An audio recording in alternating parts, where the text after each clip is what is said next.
Pozdrav, dragi ljudi! Nažalost, za danas nemamo novi video za vas, već nešto što ste možda gledali. No, kako ove godine pripremamo analizu Preobražaja, mislili smo da bi bio dobar podsjetnik ponovno pričati o Kafki. Ovaj video je mali isječak iz većeg videa o analizi Kafkinog procesa, pa ako vas zanima ta analiza, toplo ju preporučam. Dakle, da ne duljimo dalje, evo Maja iz prošlosti sa nekoliko riječi o Kafki. Uživajte!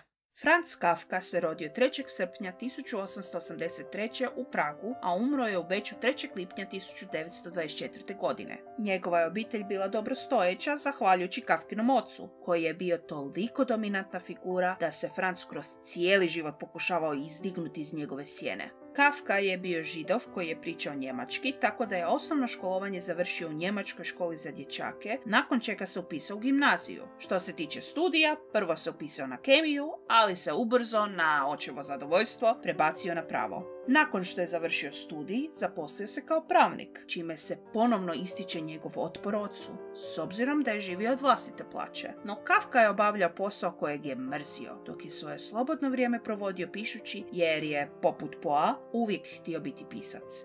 A poput Poa, isto tako je imao veliku ljubav prema suprotnom spolu. Većinu svojeg odraslog života proveo je u bordelima. Nekoliko je puta bio zaručen, te se čak spekuliralo o djetetu za koje Franz nikad nije otkrio. No, ta informacija nije toliko sigurna. Međutim, bez obzira na naklonost ženskome spolu, Kafka je spolni odnos smatrao prljavim. A osim toga, bio je vrlo osjetljiv u vezi svojeg tijela, te je imao i nisko samopouzdanje. I općenito, po pismima i svjedočenjima koje imamo, Kafka je bio vrlo sramežljiv, povučen, inteligentan, ali i pesimističan, te je bio sklon samoubojstvu. Sigurno je da je imao ozbiljne psihičke probleme, no stručnjaci se ne mogu složiti što s njim točno nije bilo u redu. Usput je bio i samokritičan, zbog čega su mnoga njegova djela nama zauvijek izgubljena, jer je dosta njih spalio. Ta je sudbina bila namijenjena i tekstovima koji danas nose nazive Proces, Amerika i Zamak, ali, zahvaljujući Maksu Brodu, ta su djela bila nakon Kafkine smrti uređena i izdana. Za života Kafka je ostao nepoznat, izdao je samo 2 zbirke pripovjetki, a slavu je stekao nakon Drugog svjetskog rata. Uz ranije navedene romane, neka druga njegova djela su Seoski liječnik, Presuda, Preobražaj itd.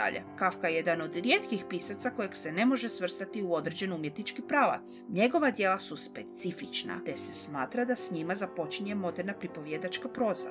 On je jedan od najznačajnijih pisaca suvremene svjetske literature i inspirirao je druge moderne autore poput Alberta Camusa, Eugena Ionescoa i Samuela Becketa, a pjesnik Winston Hugh Auden ga je nazvao Danteom 20. stoljeća.